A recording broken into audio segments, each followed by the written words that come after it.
So magandang hapon po sa ating lahat at maligayang bagong taon. So today, January 5, 2025, the Department of Justice conducted preliminary investigation for 7 cases in total. Out of the 7 cases, 6 of these cases pertain to flood control projects or to the projects in the First District Engineering Office of Bulacan. So ito po yung mga proyekto which were reported to be 100% completed but were either grossly deficient or completely non-existent. So ito pong 6 na kaso, as we're reporting, is separate from the 5 cases which were initially submitted for resolution last month.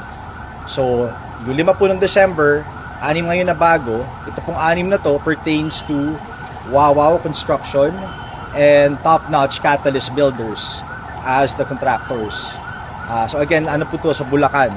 And then sa 6, so yung 6, no, then we have 1 additional case for plunder, specifically against former Ako Bicol Representative Elizalde Co.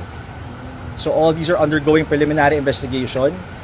Hindi po pare-pareho yung timeline ng PI sa mga kaso na to, because some today for the reception of the complaint and the evidence, some are for the submission of counter affidavits because na-receive na previously yung complaints and evidence last month.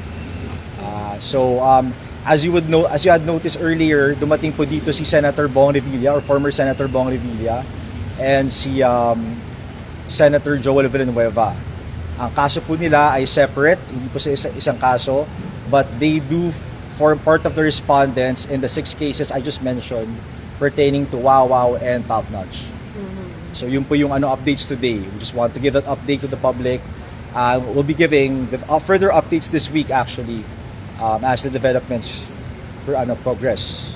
So in all 6, parehong may Revilla and Villanueva, sir? Hindi po. So 6 po yan. Si Senator Bong Revilla in these 6 cases, sa respondent na po siya sa isa. Okay, tapos si Senator Joel Villanueva is also a respondent in another case in 1 of the 6 cases. Okay. So, tas sabi ko po kanina 7 because 1 pertains to plunder, which is against former Ako Bicol Representative Zaldi Co. Doon po sa 6 na yon, the charges are multiple. So we have direct bribery, indirect bribery, corruption of public officers. We have a violation of the Anti-Graft and Corrupt Practices Act, which is RA 3019. Tapos may violation din po ng the Government Procurement Act, and also a violation of or the conduct of bid rigging in the procurement process. Dun sa 4, sir, sino ang pinaka-main na respondent? Bale. Lahat po sila are equally treated as respondents. Wala pong main. Kasama rin sila Revilla and Villanueva? Or di ba tig-isa lang sila? Opo, so tig-isa po sila, pero hindi lang po sila yung respondent sa mga kaso na yon. So we have multiple respondents, including DPWH officials. Wala po sa akin yung complete list, but we would like to mention those people as, I guess, pwede niyo pong sabihin the dominant personalities. No, I can't use the word main because marami po silang respondents nun eh. Sir, NBI po complainant. Diba sir, Yeah. may parang 11 na tayo na total before, nadagdagan na po yun. 11 po before. From the ombudsman. No, we have 5 po. So we 5 plus 6. And then 5 were referred back to the ombudsman. We have 6 here currently which were referred back to us by the ombudsman. Tapos after these cases have been submitted for resolution, following the receipt of the complaint and then the submission of counter affidavits, ibabalik po yun sa ombudsman, referred back to them for their proper filing with the proper court. And yes, ma'am, tama, NBI ang complainant. Sa lahat sir. Yes. Sir, si Iko, paano yung nangyari? May lawyer siya? Ano po yung nangyari pertaining to his case? Wala po. So, no counsel appeared for Elizalde Co in particular. But then that does not mean that the proceedings will be suspended just because he did not appear. We're working with a timeline here, and if any respondent for that matter, if they do or do not appear, we will proceed in accordance with the timeline under the rules. Uusad po kahit walang counter affidavit. Tama po yun.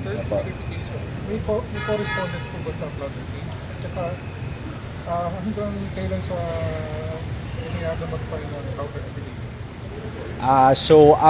Depende po kasi yan per case eh. Hindi doon sa plunder case. Plunder case, To the best of my knowledge, that's until January 15, 2026. Ang Ang filing of counter affidavit. control project ko. I cannot reveal that, ma'am, no. There's a specific project ID for these projects. Ano lang, just to not preempt, again, the panel of prosecutors, I cannot reveal too much details. So walang correspondence sa plunder case?